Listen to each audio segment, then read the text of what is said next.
Sir, आज मैं सिर्फ 2 करोड़ दिल्ली वासियों की ओर से नहीं बल्कि 135 करोड़ भारतवासियों की ओर से बोलने के लिए खड़ा हुआ हूं। सर, इससे ज़्यादा असंवैधानिक, गैर कानूनी कागज़ का टुकड़ा एक बिल के माध्यम से शायद ही आज से पहले कभी संसद भवन के भीतर लाया गया होगा।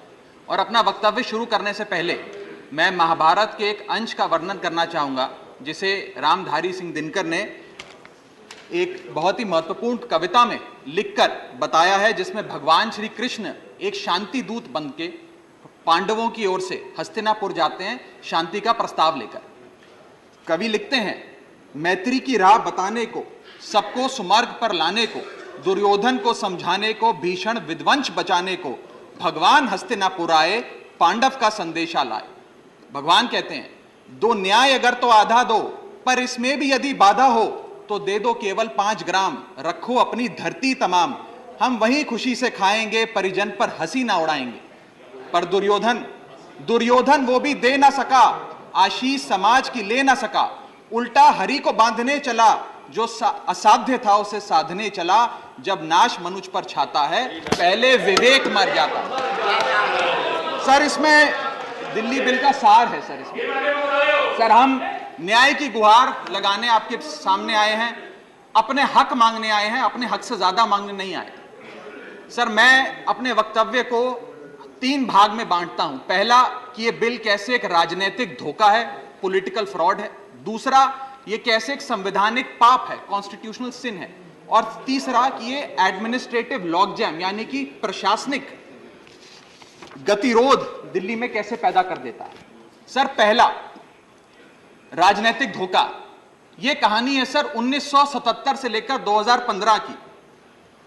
लगभग 40 साल का लंबा संघर्ष भारतीय जनता पार्टी ने दिल्ली में पूर्ण राज्य का दर्जा स्थापित करने के लिए किया। 1977 में जब 3rd मेट्रोपॉलिटन काउंसिल दिल्ली में था, उसमें जनता पार्टी की सरकार थी। उन्होंने मता पास कर कहा कि दिल्ली को पूर्ण राज्य का दर्जा बनाएंगे।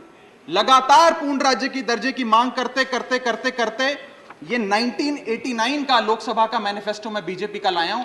1989 के मैनिफेस्टो में पेज नंबर 361 पे पॉइंट नंबर 10 पे ये कहते हैं, ग्रांट स्टेटहुड टू यूटी और दिल्ली। यानी कि 1989 से लेकर लगातार ये लोग दिल्ली को पूर्ण राज्य का दर्जा दिलाने की मांग करते रहे। यहां तक कि जब 1991 में कांग्रेस की सरकार ने दिल्ली में विधानसभा का गठन किया, उससे भी ना पर्याप्त मानते हुए लाल कृष्ण आडवाणी जी, मदन लाल खुराना जी सबने बयान दर्ज कराए कि यह भी दिल्ली के साथ न्याय नहीं है, दिल्ली को पूर्ण राज्य का दर्जा मिलना चाहिए और हम इसके लिए आंदोलन चलाएंगे। और लगातार इन लोगों ने संघर्ष किया, आंदोलन किया। सर, 1999 में फिर अपने मैनिफेस्टो में बीजेपी ने, ये 1999 का मैनिफेस्टो है, ये जारी कर कहा कि हम दिल्ली को पूर्ण राज्य का दर्जा देंगे।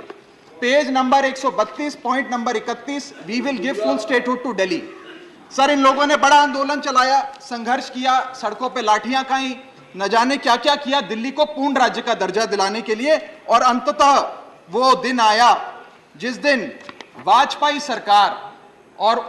सरकार के उप प्रधानमंत्री आदरणीय लाल कृष्ण आडवाणी जी इस सदन के भीतर एक बिल लाए, द कॉन्स्टिट्यूशनल अमेंडमेंट बिल 2003, जो दिल्ली को पूर्ण राज्य का दर्जा देता है। यह बिल आडवाणी जी इस सदन के भीतर लाए और कहा कि दिल्ली को अधिकार देने की जरूरत है, दिल्ली को पूर्ण राज्य का दर्जा भाजपा दिलाएगी। यहां भी बात खत्म नहीं होती सर। इसके बाद 2013 के अपने मैनिफेस्टो में बीजेपी ने कहा हम पूर्ण राज्य का दर्जा देंगे। इनकी जून 2013 में नेशनल एग्जीक्यूटिव की मीटिंग हुई, उसमें मता पास कर कहा हम दिल्ली को पूर्ण राज्य का दर्जा देंगे। यहां तक कि इनके सांसद डॉक्टर हर्षवर्धन ने बयान दिया कि जब आदरणीय नरेंद्र मोदी जी देश के प्रधानमंत्री बनेंगे हम दिल्ली को पूर्ण राज्य का दर्जा देंगे। ये इन सब ने सर लगातार बातें कही और दिल्ली को पूर्ण राज्य का दर्जा दिलाने की मांग लगातार भारतीय जनता पार्टी दिल्ली वालों के सामने रखती रही। सर, ये बिल सिर्फ संविधान का और लोकतंत्र का अपमान नहीं है, यह बिल लाल कृष्ण आडवाणी जी का, अटल बिहारी वाजपेयी जी का, मदन लाल खुराना जी का, सुषमा स्वराज जी का, अरुण जेटली जी का, सबका अपमान करने का और उनके 40 साल के संघर्ष को मिट्टी में मिलाने का काम करता है। सर, मैं नमस्कार, मैं हूं मानक गुप्ता। अगर आपको हमारा ये वीडियो पसंद आया हो तो इसे लाइक और शेयर जरूर करें और हां, हमें सब्सक्राइब और फॉलो करना ना भूलें ताकि आप देश और दुनिया की कोई खबर मिस ना करें। तो जुड़े रहिए हमारे साथ और देखते रहिए News 24।